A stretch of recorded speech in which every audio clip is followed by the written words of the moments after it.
4 harmful behaviors that can cause others to stop respecting you. These are actions that go beyond innocuous eccentricities, can negatively impact your relationships and severely ruin your reputation. You may be thinking, come on, everyone has bad habits. And you're right, but the habits we're talking about today are especially damaging because they go right to the heart of how we interact with people, and they have the power to quickly ruin a promising friendship or professional relationship. I will discuss a few of my personal experiences. These stories are a little raw and honest, but I think sharing them will help us all grow. Because trust me, I've made a lot of mistakes along the way and learned a lot from them. By identifying and kicking these habits, we can begin living a life full of dignity and respect. We'll be relying on the teachings of Stoicism, an ancient philosophy that offers Stoicism is timeless guidance for leading a moral and satisfying life. It involves developing inner calm, integrity, and resilience rather than simply bearing adversity with a straight lip. So grab a cup of coffee, take a seat back, and let's dig right in. The first bad habit is gossiping. Let's face it. Habit 1. Gossiping is one of those behaviors that almost everyone engages in, but no one wants to acknowledge. I used to be a big gossip, and it took me a lot of painful lessons to realize how harmful it was. When I was in college, gossiping was almost a sport, and my friends and I would spend hours discussing every little detail of other people's lives. At first, it felt harmless, even enjoyable, as if we were privy to some X-only information. But in reality, it can destroy respect and trust. Here's a story I'm not proud of. Emily was a little different. Quirky, introverted people didn't always fit in. One day I discovered that she had a love on a guy who was, to put it mildly, very out of her league. Rather than keeping the information to myself, I told my friends about it, and the rumors quickly spread. Emily soon discovered what we had been talking about, and her expression when she saw that her private feelings had been turned into a joke was heartbreaking. She stopped coming around and eventually left the group completely. At the time, I dismissed it, but I knew deep down that I had crossed a line. Epictetus and other Stoics encourage us to concentrate on our own personalities and refrain from interfering in other people's affairs. When you gossip, you're not only wasting time, but also polluting. When you engage in gossiping, people begin to wonder what you say about them behind their backs, which breeds suspicion and treachery. The well of trust. Remain silent most of the time and talk only when absolutely necessary. I discovered this the hard way when my own words backfired. Another incident occurred at my first job. I had a coworker, let's call him John, who was very hardworking, but a bit of a recluse. One day I heard through the grapevine that John had a pretty serious health issue. Instead of respecting his privacy, I told a few colleagues, thinking it would make for an interesting conversation. When John found out, of course, he confronted me, not angrily, but with a look of deep hurt and disappointment. He told me that he trusted me with that information, thinking I would be discreet. From that day on, our working relationship was never the same. I had lost his respect and trust, and it was all my fault. Everybody faces challenges and vulnerabilities, and by using someone's private life as material for habit 2. Being unreliable communication. You not only treat people disrespectfully, but you also show a lack of integrity in yourself. The Stoics advocated for positive and constructive dialogue rather than gossiping. Keep in mind that if someone is willing to gossip about you, they are just as likely to do the same to you. Habit number 2, being unreliable. Let's talk about being unreliable. This habit is one that many people find particularly damaging. I have a personal story about this. In my early 20s, I was known among my friends as the flaky one. I would make plans and then cancel at the last minute, or just not show up at all. I thought it was no big deal because life is busy, right? But one incident really opened my eyes. Respect reliability is the foundation of any relationship, whether personal or professional. If people can't count on you, they will quickly lose respect for you. Sarah, a close friend of mine, was throwing a birthday party and she had spent weeks planning every detail. I promised to be there, but on the day of the party, I got distracted by something else and decided not to go. When I finally called her, I could hear the disappointment in her voice. She didn't say much, but I knew I had let her down, and our friendship was never quite the same after that. Being unreliable tells people that your word doesn't mean anything. If you say you'll do something, do it. If you promise to be somewhere, be there. It's about demonstrating that you respect other people's time and effort. Another example comes from my early professional life. I had a tendency to overcommit and underdeliver. I had agreed to take on projects and then frequently missed deadlines without warning. I thought that my charm and excuses would make things better, but my boss wasn't amused during a performance review. She told me bluntly that reliability isn't just about showing up. It's about consistency and integrity. When you commit to something, you're putting your reputation on the line, and every time you flake out, you erode the trust that others have in you.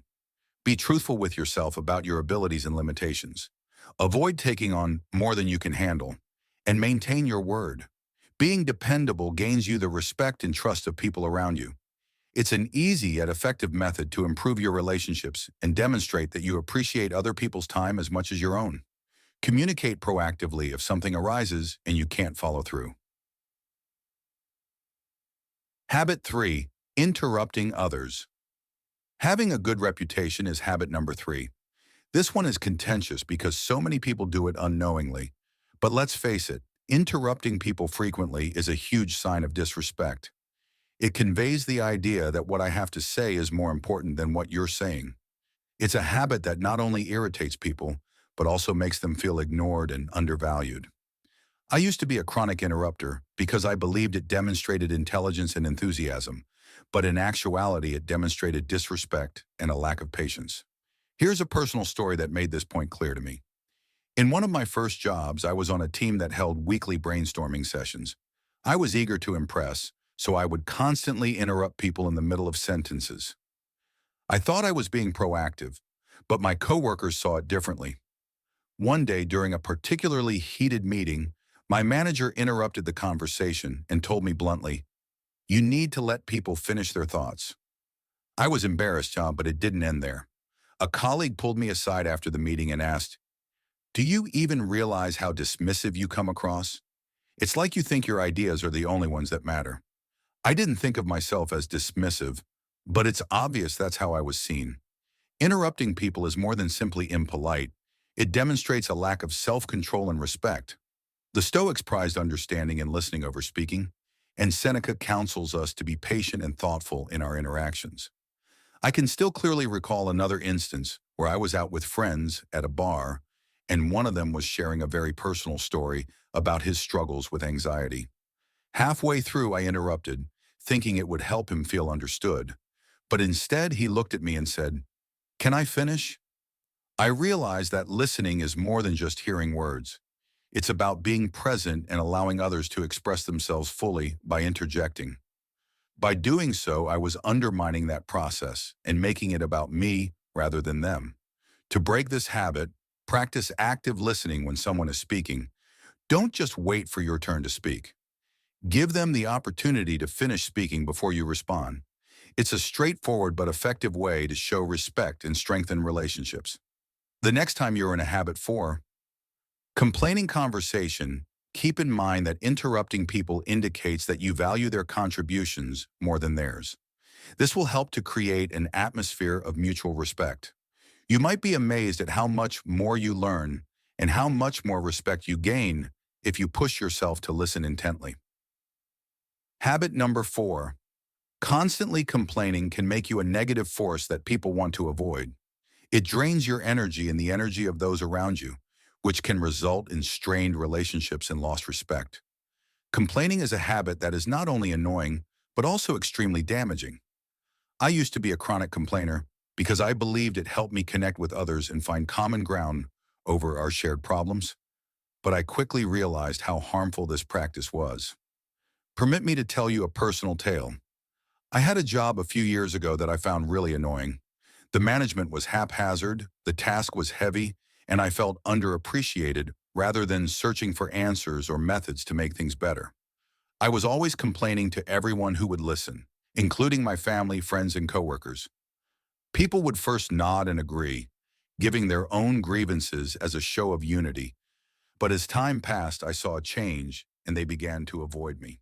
A close friend told me, "I love you, but you're becoming really negative." It's exhausting to be around you. The Stoics believed in focusing on what we can control and accepting what we cannot. Constantly complaining keeps you fixated on the negative, which not only affects your mindset, but also how others perceive you. It's a sign that you're more focused on problems than solutions, which is not an attractive quality. Conversations also became shorter, and I wasn't invited to after-work hangouts as frequently.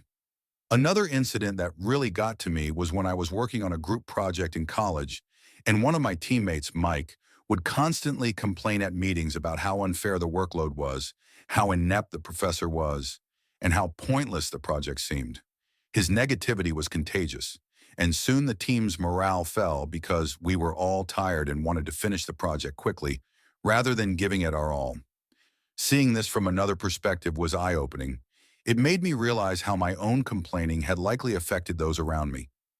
In similar ways, I decided to take a different approach. I started practicing gratitude and focusing on solutions instead of complaining about my job. I began identifying specific issues and looking for ways to address them. If I felt undervalued, I sought feedback on how I could improve and made a case for a raise when management was disorganized. I took the initiative to streamline processes within my control. It wasn't easy and it didn't change overnight. But conclusion, the results were significant. People noticed my shift in attitude, my relationships improved, and I started earning back the respect I'd lost. I became someone people wanted to work with and be around rather than someone they avoided. Thank you for watching. If you found this video helpful, hit that like button, subscribe, and share it with someone who might need to hear this.